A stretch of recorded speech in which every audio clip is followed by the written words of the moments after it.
Santapan Harian Minggu 10 April 2022.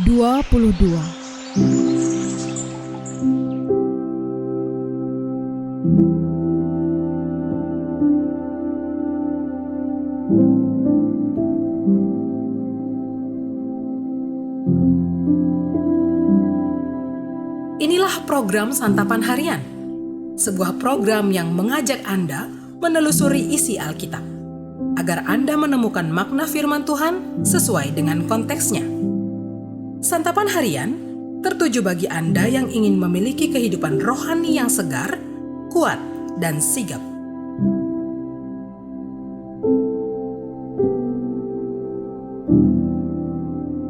Hari ini kita akan membaca Lukas pasalnya yang ke-22, ayatnya yang ke-63 hingga ayatnya yang ke-71. Namun sebelumnya, mari kita berdoa. Sabdamu adalah sumber kebenaran dan hidup kami. Bimbinglah kami ya Bapa untuk meneladani isi sabdamu dalam setiap tapak kehidupan kami. Di dalam Putramu, Yesus Kristus, kami berdoa. Amin. Lukas 22 ayat 63 sampai 71. Dan orang-orang yang menahan Yesus mengolok-olokkan dia dan memukulinya.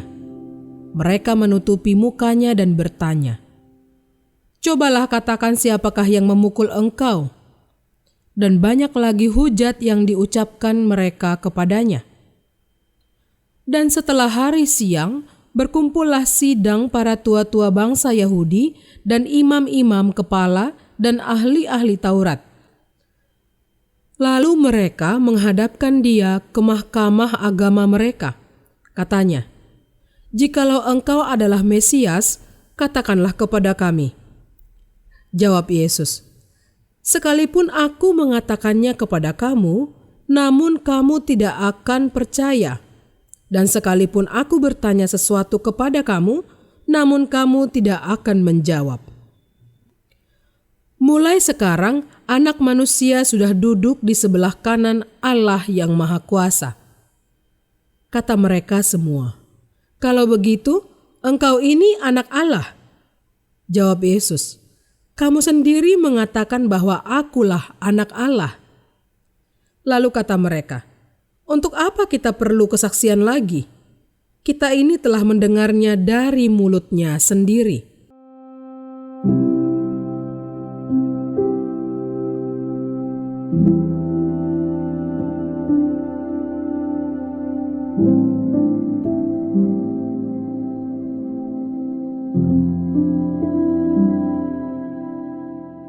Sahabat Santapan Harian, kisah Yesus di hadapan mahkamah agama menjadi puncak dari kekerasan hati tua-tua bangsa Yahudi, imam-imam kepala, dan ahli-ahli Taurat.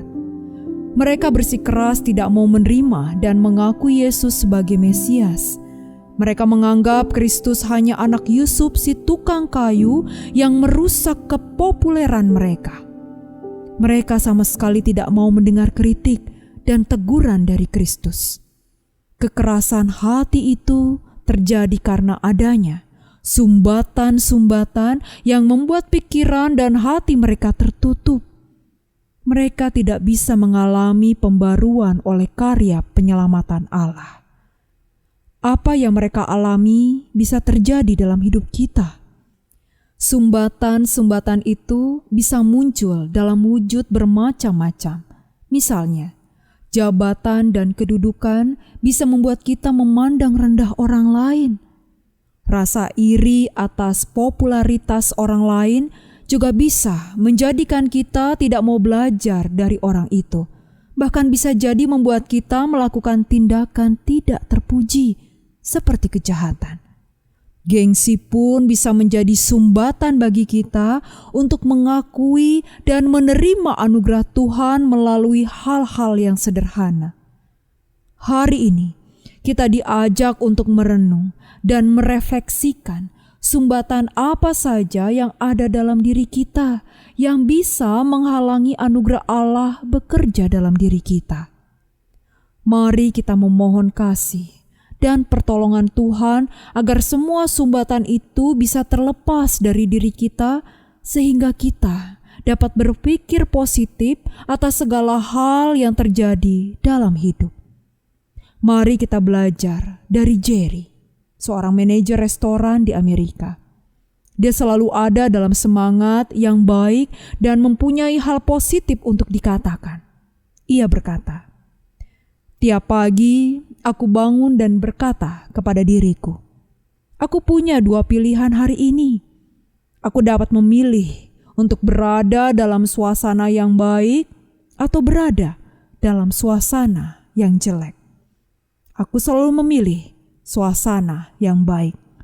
Tiap kali sesuatu terjadi, aku dapat memilih untuk menjadi korban atau belajar dari kejadian itu.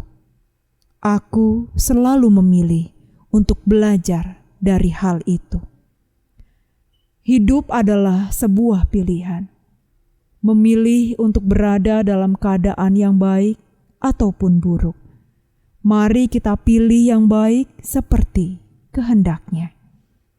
Mari kita berdoa. Kami mengasihi-Mu ya Kristus, dan tiada yang lebih diberkati selain Engkau memilih kami sebagai anak-Mu. Kini kami hidup untuk Engkau ya Kristus dan melakukan kehendak-Mu. Di dalam kasih-Mu Kristus Yesus, kami berkarya. Amin.